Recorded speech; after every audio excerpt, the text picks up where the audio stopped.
here we are, my friends. Welcome, welcome. My name is Sir Arthur Cretinby, dramatist and broad-spectrum idiot, and you are my audience. Welcome to this, the very first recording of Sir Arthur Cretinby's dramatic readings here at Sweet Stream. I'm very excited to have you here. Now, as you may well know by this point, the sorts of things that I'll be reading and recording for you tend to lean in the direction of the horror, the macabre, the twisted, the sinister, ghost stories, that sort of thing. Well, given the time of year, what better reading to start with than the very finest, arguably most famous Christmas ghost story of all time. Yes, my friends, we are of course referring to Charles Dickens' A Christmas Carol. Now, it's not a big book, but I'm not expecting us to get through it in one sitting. Luckily for us, when it was first published, it was serialized, and so it has been conveniently broken up into 5 separate staves, and that is how I shall be recording it for you. That's right. 1 recording per week up until Christmas, with a bonus 5th stave to be released on Christmas Eve. I can hardly wait. Can you? It's a wonderful story. It's one of my all-time favourites. I'm here in my reading nook. I've got my book, my pipe, and my glass of plonk. Sit yourselves down. Get yourselves cozy and enjoy some Christmas spookery with me.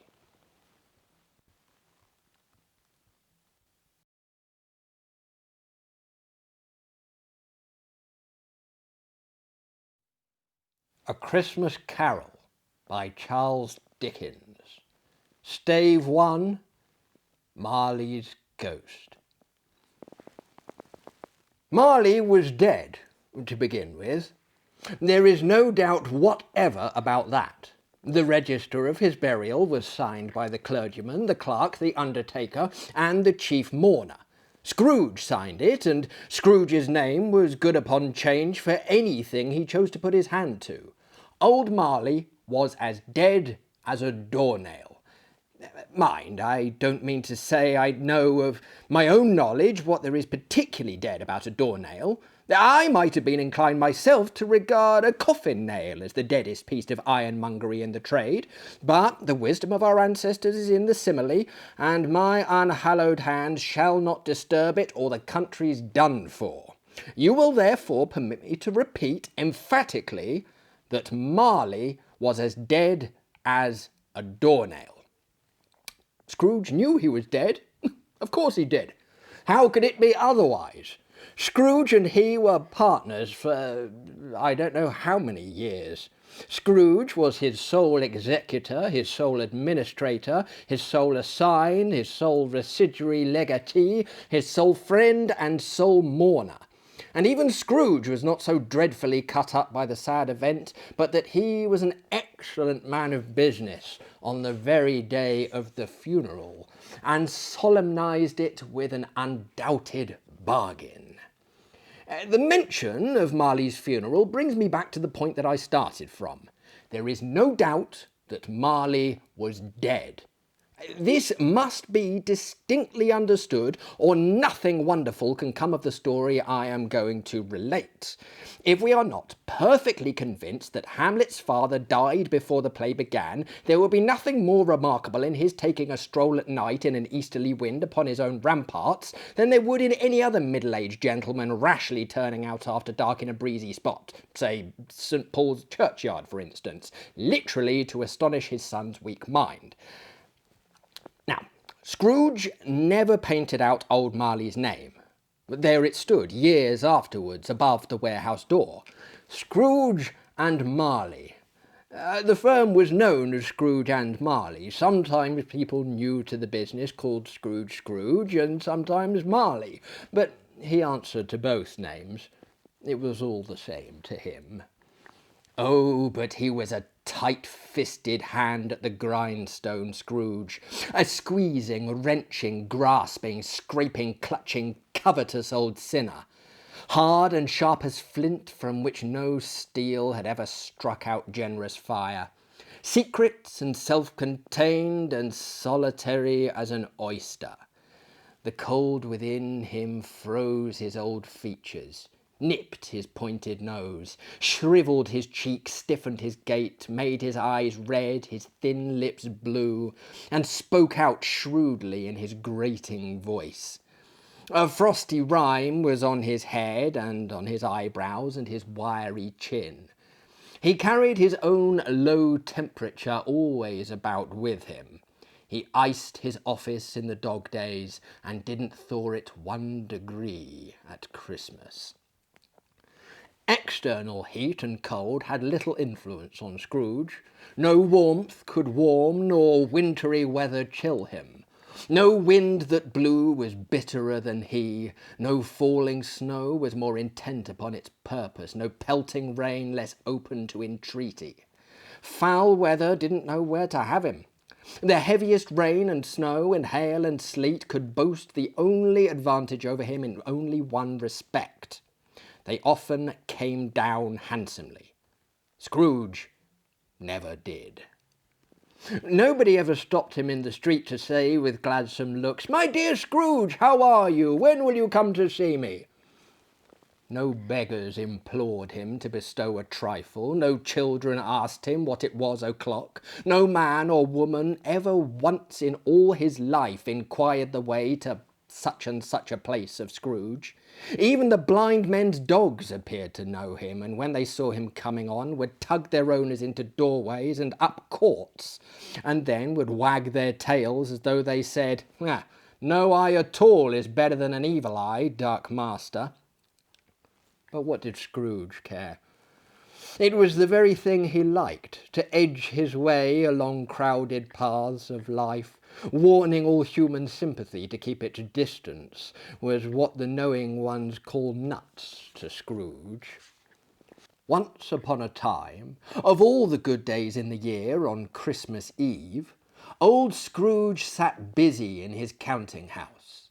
It was cold, bleak, biting weather, foggy withal, and he could hear the people in the court outside go wheezing up and down, beating their hands upon their breasts and stamping their feet upon the pavement stones to warm them. The city clocks had only just gone 3, but it was quite dark already. It had not been light all day, and candles were flaring in the windows of the neighbouring offices, like ruddy smears upon the palpable brown air. The fog came pouring in at every chink and keyhole, and was so dense without that although the court was of the narrowest, the houses opposite were mere phantoms. To see the dingy cloud come drooping down, obscuring everything, one might have thought that nature lived hard by and was brewing on a large scale. The door of Scrooge's counting-house was open, that he might keep his eye upon his clerk, who, in a dismal little cell beyond, a sort of tank, was copying letters. Scrooge had a very small fire, but the clerk's fire was so very much smaller that it looked like one coal. But he couldn't replenish it, for Scrooge kept the coal box in his own room, and so surely as the clerk came in with the shovel, the master predicted that it would be necessary for them to part. Wherefore the clerk put on his white comforter and tried to warm himself at the candle, in which effort, not being a man of strong imagination, he failed. "A Merry Christmas, Uncle! God save you!" cried a cheerful voice. It was the voice of Scrooge's nephew, who came upon so quickly that this was the first intimation that he had of his approach. "Bah!" said Scrooge. "Humbug!" He had so heated himself with his rapid walking in the fog and frost, this nephew of Scrooge's, that he was all aglow. His face was ruddy and handsome, his eyes sparkled, and his breath smoked again. "Ha! Christmas a humbug, Uncle," said Scrooge's nephew. "You don't mean that, I'm sure." "I do," said Scrooge. "Merry Christmas." What right have you to be merry? What reason have you to be merry? You're poor enough. Come then, returned the nephew gaily. What right have you to be dismal? What reason have you to be morose? You're rich enough.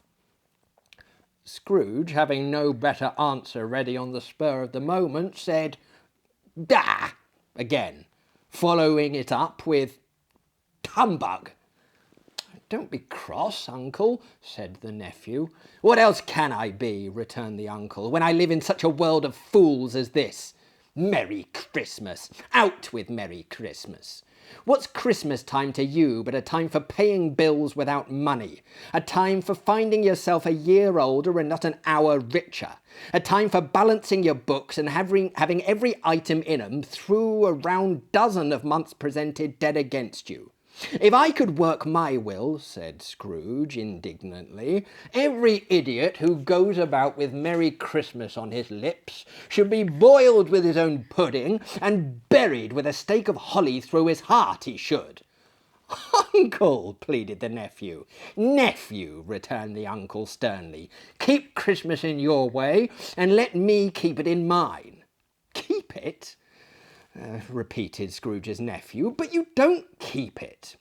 "Well, let me leave it alone then," said Scrooge. "Much good may it do you, much good it has ever done you." "Now, there are many things from which I might have derived good, by which I have not profited, I dare say," returned the nephew. "Christmas among the rest.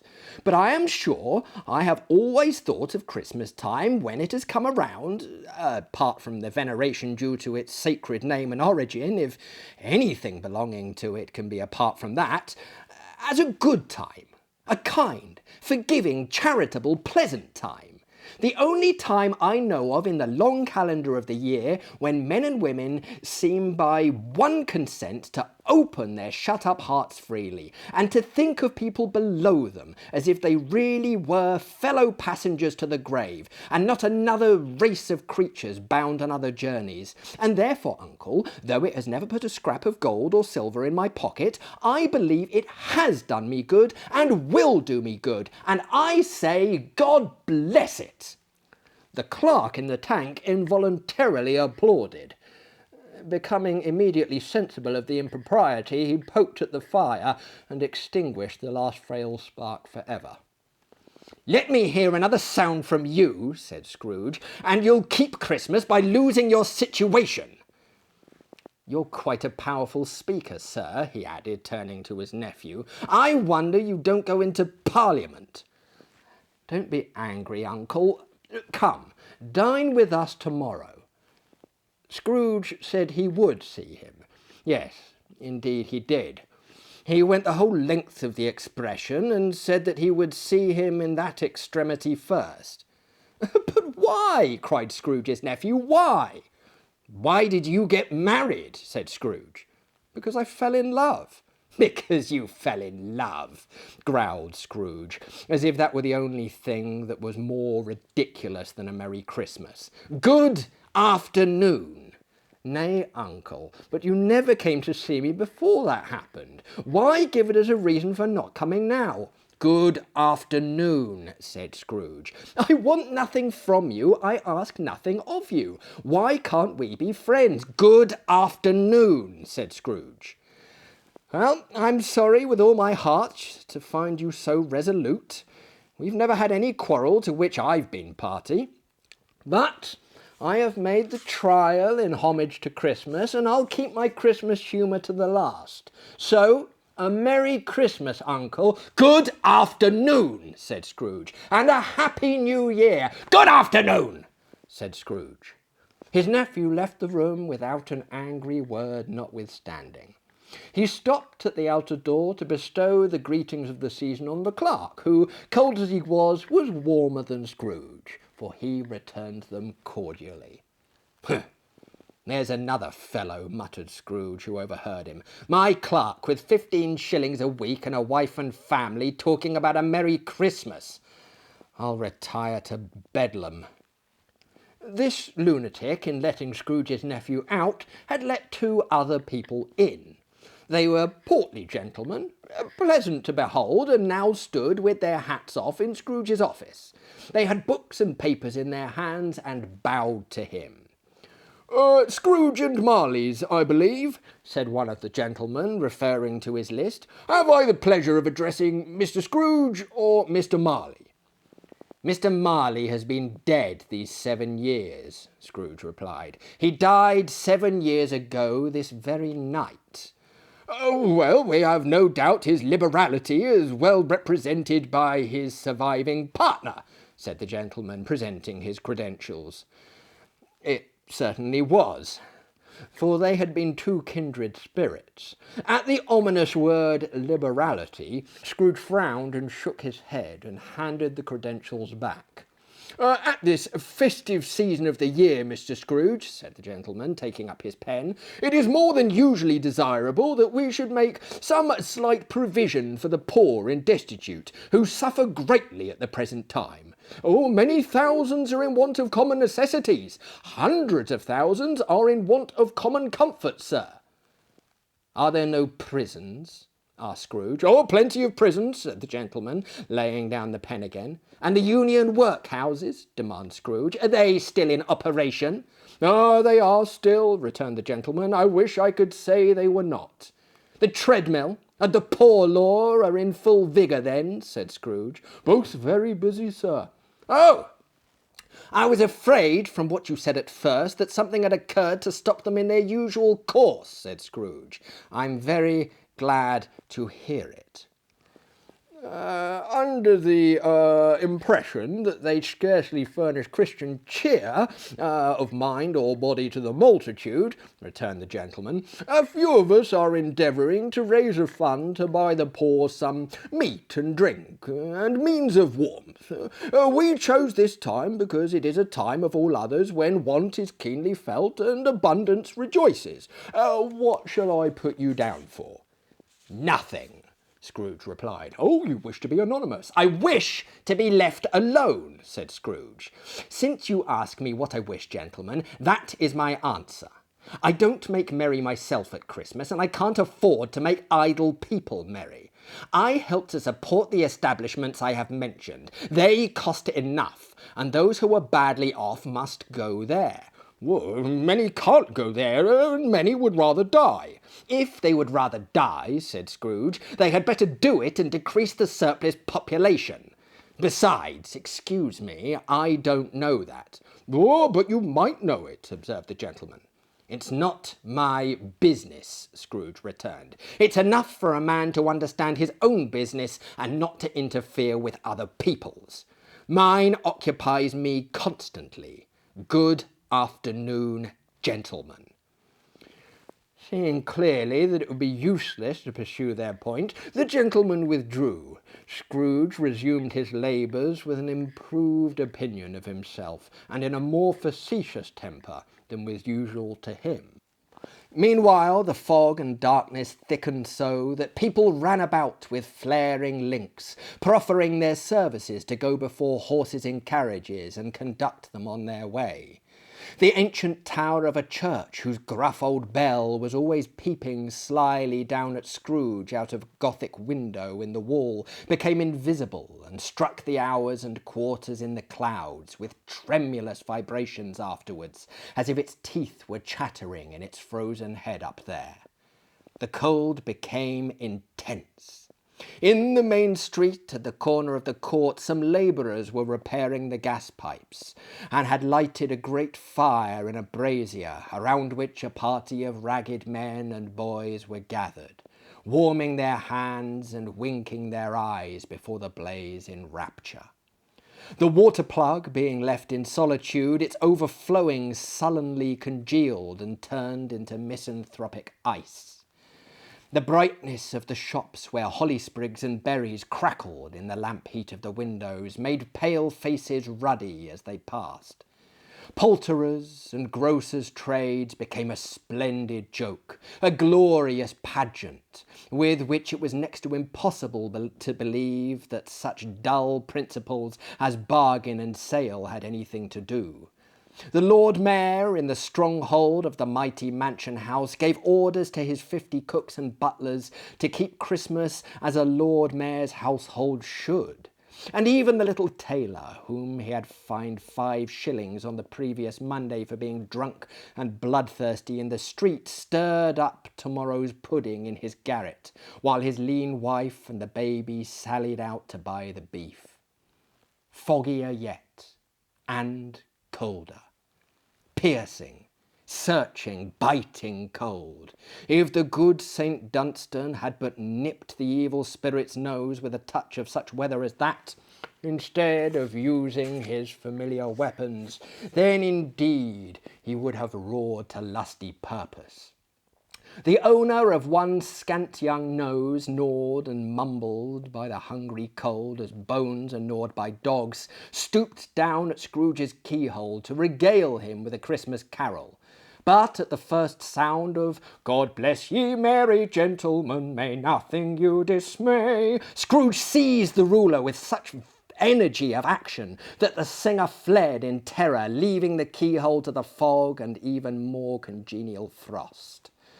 At length the hour of shutting up the counting-house arrived. With an ill will, Scrooge dismounted from his stool and tacitly admitted the fact to the expectant clerk in the tank, who instantly snuffed his candle out and put on his hat. "You'll want all day tomorrow, I suppose," said Scrooge. "If quite convenient, sir." "It's not convenient," said Scrooge, "and it's not fair. If I was to stop half a crown for it, you'd think yourself ill-used, wouldn't you?" The clerk smiled faintly. "And yet," said Scrooge, "you don't think me ill-used when I pay a day's wage for no work." The clerk observed that it was only once a year. "A poor excuse for picking a man's pocket every 25th of December, said Scrooge, buttoning his great coat to the chin. "But I suppose you must have the whole day. Be here all the earlier the next morning." The clerk promised that he would, and Scrooge walked out with a growl. The office was closed in a twinkling, and the clerk, with the long ends of his white comforter dangling below his waist, for he boasted no great coat, went down a slide on the Cornhill at the end of the Lane of Boys 20 times in honour of its being Christmas Eve, and then ran home to Camden Town as hard as he could pelt to play at blind man's buff.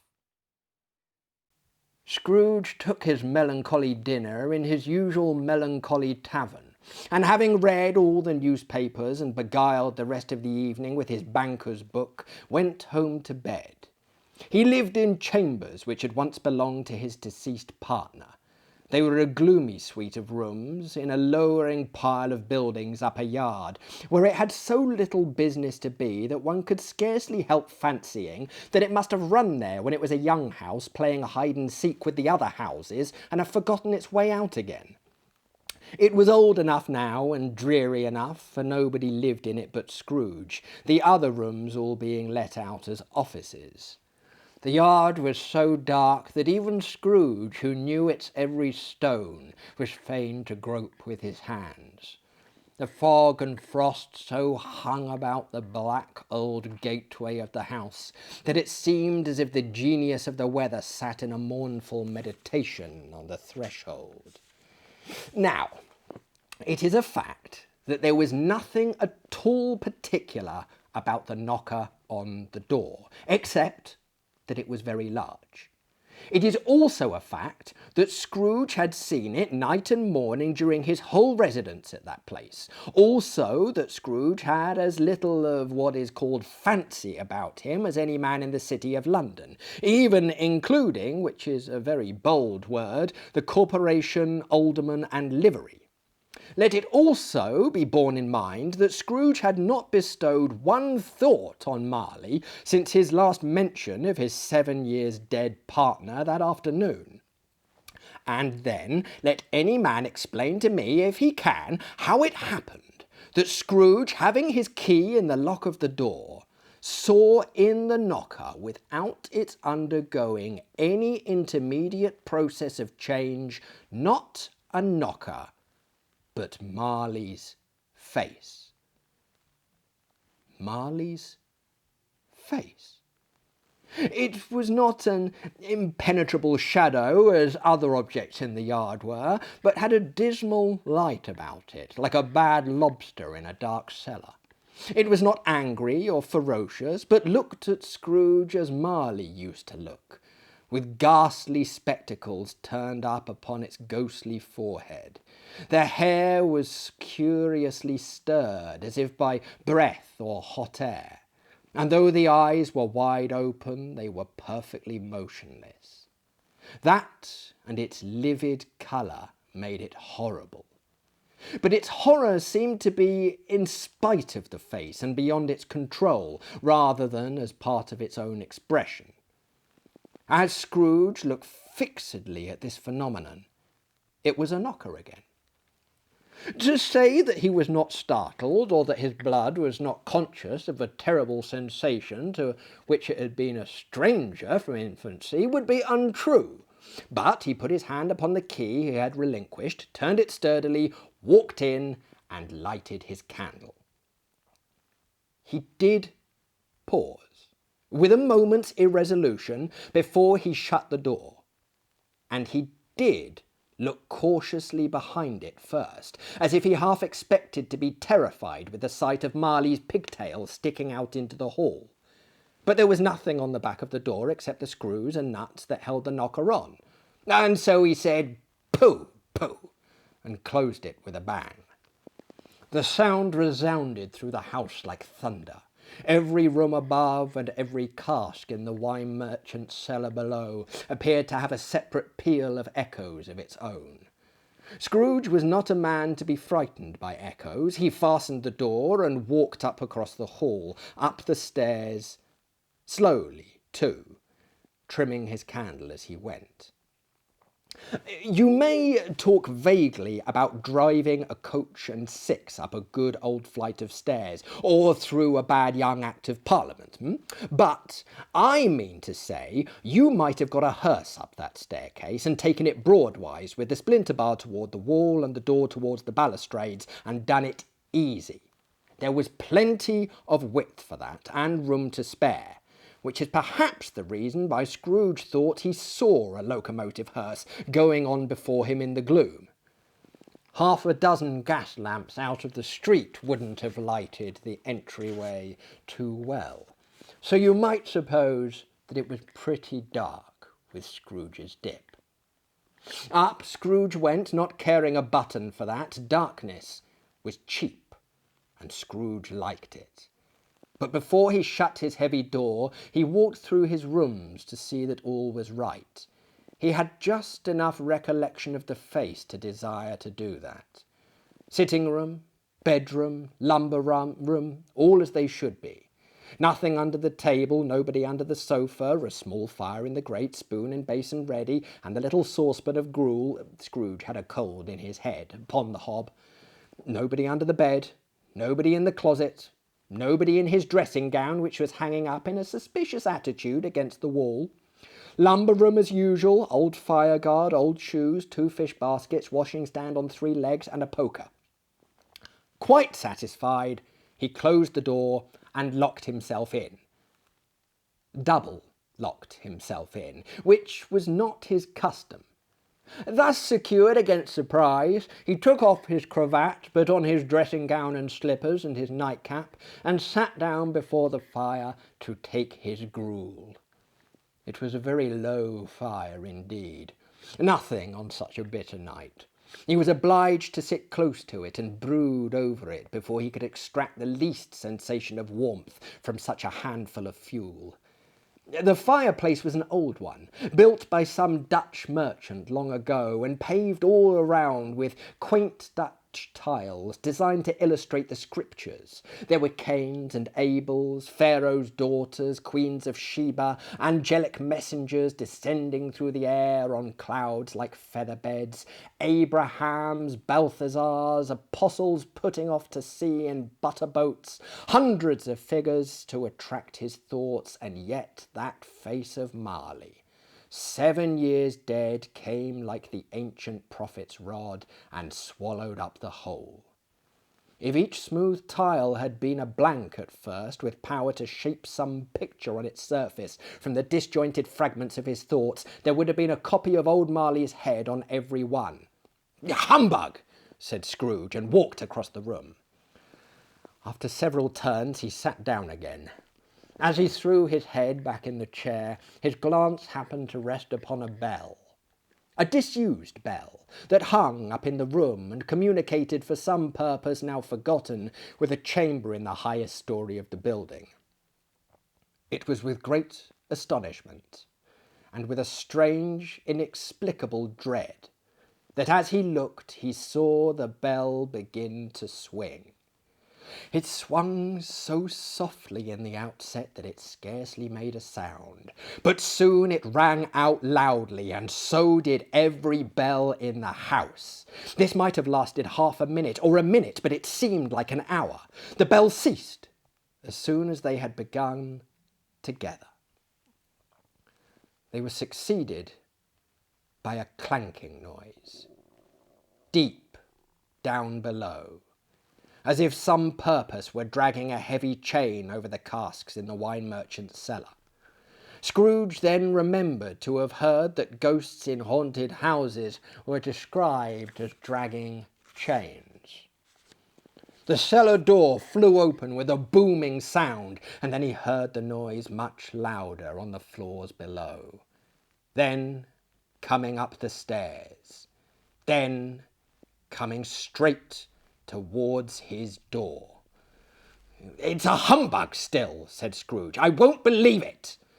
His colour changed, though, when, without a pause, it came on through the heavy door and passed into the room before his eyes. Upon its coming in, the dying flame leapt up as though it cried, "I know him! Marley's ghost!" and fell again. The same face, the very same. Marley, in his pigtail usual waistcoat, tights and boots, the tassels on the latter bristling like his pigtail and his coat skirts, and the hair upon his head. The chain he drew was clasped about his middle. It was long and wound about him like a tail. And it was made, for Scrooge observed it closely, of cash-boxes, keys, padlocks, ledgers, deeds, and heavy purses wrought in steel. His body was transparent, so that Scrooge, observing him and looking through his waistcoat, could see the 2 buttons on his coat behind. Scrooge had often heard it said that Marley had no bowels, but he had never believed it until now. No, nor did he believe it even now, though he looked the phantom through and through and saw it standing before him, though he felt the chilling influence of its death-cold eyes and marked the very texture of the folded handkerchief bound about its head and chin, which wrapper he had not observed before. He was still incredulous and fought against his senses. "How now?" said Scrooge, caustic and cold as ever. "What do you want with me?" "Much." Marley's voice, no doubt about it. "Who are you?" "Ask me who I was." "Who were you, then?" said Scrooge, raising his voice. "You're particular, for a shade." He was going to say "to a shade," but substituted this as more appropriate. "In life, I was your partner, Jacob Marley." Can you sit down?" asked Scrooge, looking doubtfully at him. "I can." "Well, do it then." Scrooge asked the question because he didn't know whether a ghost so transparent might find himself in a condition to take a chair, and felt that in the event of it being impossible, it might involve the necessity of an embarrassing explanation. But the ghost sat down on the opposite side of the fireplace as if he were quite used to it. "You don't believe in me," observed the ghost. "I don't," said Scrooge. "What evidence would you have of my reality beyond that of your senses?" I don't know," said Scrooge. Why do you doubt your senses? Because, said Scrooge, a little thing affects them. A slight disorder of the stomach makes them cheats. You might be an undigested bit of beef, a blot of mustard, a crumb of cheese, a fragment of an underdone potato. There's more of gravy than of grave about you, whatever you are. Scrooge was not much in the habit of cracking jokes, nor did he feel in his heart by any means waggish then. The truth is that he had tried to be smart as a means of distracting his own attention and keeping down his terror, for the spectre's voice disturbed the very marrow in his bones. To sit staring at those fixed glazed eyes in silence for a moment would play, Scrooge felt, the very deuce with him. There was something very awful, too, in the spectre's being provided with an infernal atmosphere of its own. Scrooge could not feel it himself, but this was clearly the case, for though the ghost sat perfectly motionless, its hair and skirts and tassels were still agitated as by a hot vapour from an oven. "You see this toothpick," said Scrooge, returning quickly to the charge for the reason just assigned, and wishing, though it only for a second, to divert the vision's stony gaze from himself. "I do," replied the ghost. "You're not looking at it," said Scrooge. "But I see it," said the ghost, "notwithstanding." "Well," returned Scrooge, "I have but to swallow this and be for the rest of my days persecuted by a legion of goblins all of my own creation. Humbug, I tell you, humbug!" At this, the spirit raised a frightful cry and shook its chain with such a dismal and appalling noise that Scrooge held on tight to his chair to save himself from falling in a swoon. But how much greater was his horror when the phantom, taking off the bandage round its head as if it were too warm to wear indoors, its lower jaw dropped down upon its breast. Scrooge fell upon his knees and clasped his hands before his face.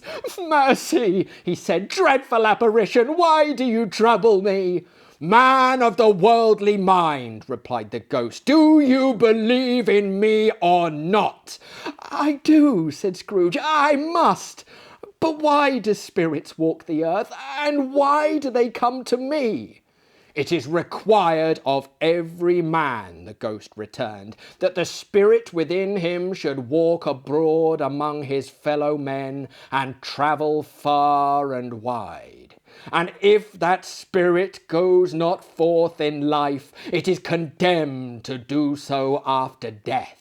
It is doomed to wander through the world, oh woe is me, and witness what it cannot share, but might have shared on earth and turned to happiness." Again the spectre raised a cry and shook its chain and wrung its shadowy hands. "You are fettered," said Scrooge, trembling. "Tell me why." "I wear the chain I forged in life," replied the ghost. "I made it, link by link and yard by yard. I girded it on of my own free will, and of my own free will I wore it. Is its pattern strange to you?" Scrooge trembled more and more. "Or would you know," pursued the ghost, "the weight and length of the strong coil you bear yourself? It was full as heavy and long as this 7 Christmas Eves ago. You have laboured on it since. It is a ponderous chain." Scrooge glanced about him on the floor in the expectation of finding himself surrounded by some 50 or 60 fathoms of iron cable, but he could see nothing. "Jacob," he said imploringly, "oh, Jacob Marley, tell me more. Speak comfort to me, Jacob." "I have none to give," the ghost replied. "It comes from other regions, Ebenezer Scrooge, and is conveyed by other ministers to other kinds of men. Nor can I tell you what I would. A very little more is all permitted to me. I cannot rest, I cannot stay, I cannot linger anywhere. My spirit never walked beyond our counting house. Mark me! In life, my spirit never roved beyond the narrow limits of our money-changing hole, and weary journeys lie before me. It was a habit with Scrooge, whenever he became thoughtful, to put his hands in his breeches pockets. Pondering on what the ghost had said, he did so now, but without lifting up his eyes or getting off his knees. "You must have been very slow about it, Jacob," Scrooge observed in a business-like manner, though with humility and deference. "Slow!" the ghost repeated. 7 years dead," mused Scrooge, "and travelling all the time." "The whole time," said the ghost. "No rest, no peace, incessant torture of remorse." "You travel fast," said Scrooge. "On the wings of the wind," replied the ghost. "You might have got over a great quantity of ground in 7 years," said Scrooge. The ghost, on hearing this, set up another cry, and clanked its chain so hideously in the dead silence of the night that the ward would have been justified in indicting it for a nuisance. "O captive bound and double ironed," cried the phantom, "not to know that ages of incessant labour by immortal creatures for this earth must pass into eternity before the good of which it is susceptible is all developed. Not to know that any Christian spirit working kindly in its little sphere, whatever it may be, will find its mortal life too short for its vast means of usefulness. Not to know that no space of regret can make amends for one's life's opportunity misused. Yet such was I. Oh, such was I." "But you were always a good man of business, Jacob," faltered Scrooge, who now began to apply this to himself. "Business!" cried the ghost, wringing its hands again. "Mankind was my business. The common welfare was my business. Charity, mercy, forbearance, and benevolence were all my business. The dealings of my trade were but a drop in the water, in the comprehensive ocean of my business." It held up its chain at arm's length, as if it were the cause for all its unavailing grief, and flung it heavily upon the ground again. "At this time of the rolling year," the spectre said, "I suffer most. Why did I walk through crowds of fellow beings with my eyes turned down, and never raise them to that blessed star which led the wise men to a poor abode? Were there no poor homes to which its light would have conducted me?" Scrooge was very much dismayed to hear the spectre going on at this rate, and began to quake exceedingly. "Hear me!" cried the ghost. "My time is nearly gone." "I will," said Scrooge, "but don't be hard upon me. Don't be flowery, Jacob, pray." "How it is that I appear before you in a shape that you can see, I may not tell. I have sat invisible beside you many and many a day." It was not an agreeable idea. Scrooge shivered and wiped the perspiration from his brow.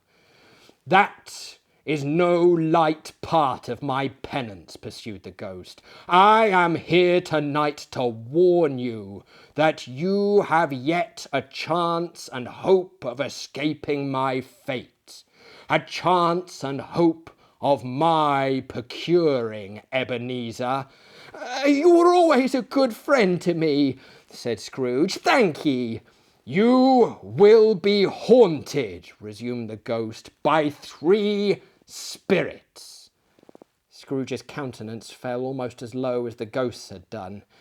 "Is that the chance and hope you mentioned, Jacob?" he demanded in a faltering voice. "It is." "I think I'd rather not," said Scrooge. "Without our visit," said the ghost, "you cannot hope to shun the path I tread. Expect the first tomorrow when the bell tolls 1. "Couldn't I take 'em all at once and have it over, Jacob?" hinted Scrooge. "Expect the second on the next night at the same hour. The third upon the next night when the last stroke of 12 has ceased to vibrate. Look to see me no more, and look that for your sake you remember what has passed between us." When it had said these words, the spectre took its wrapper from the table and bound it round its head as before. Scrooge knew this by the smart sound its teeth made when the jaws were brought together by the bandage. He ventured to raise his eyes again and found his supernatural visitor confronting him in an erect attitude, with its chain wound over and about its arm. The apparition walked backward from him, and at every step it took, the window raised itself a little, so that when the spectre reached it, it was wide open. It beckoned Scrooge to approach, which he did. When they were within 2 paces of each other, Marley's ghost held up its hand, warning him to come no nearer. Scrooge stopped, not so much in obedience as in surprise and fear. For on the raising of the hand he became sensible of confused noises in the air, incoherent sounds of lamentation and regret, wailings inexpressibly sorrowful and self-accusatory. The spectre, after listening for a moment, joined in the mournful dirge and floated out upon the bleak, dark night. Scrooge followed to the window, desperate in his curiosity. He looked out. The air was filled with phantoms, wandering hither and thither in restless state, and moaning as they went. Every one of them wore chains like Marley's ghost. Some few, they might have been guilty governments, were linked together. None were free. Many had been personally known to Scrooge in their lives. He had been quite familiar with one old ghost in a white waistcoat, with a monstrous iron safe attached to its ankle, who cried piteously at being unable to assist a wretched woman with an infant, whom it saw below upon a doorstep. The misery with them all was clearly that they sought to interfere for good in human matters, and had lost the power forever. Whether these creatures faded into mist, or mist enshrouded them, he could not tell, but they and their spirits faded together, and the night became as it had been when he walked home. Scrooge closed his window and examined the door by which the ghost had entered. It was double locked, as he had locked it with his own hands, and the bolts were undisturbed.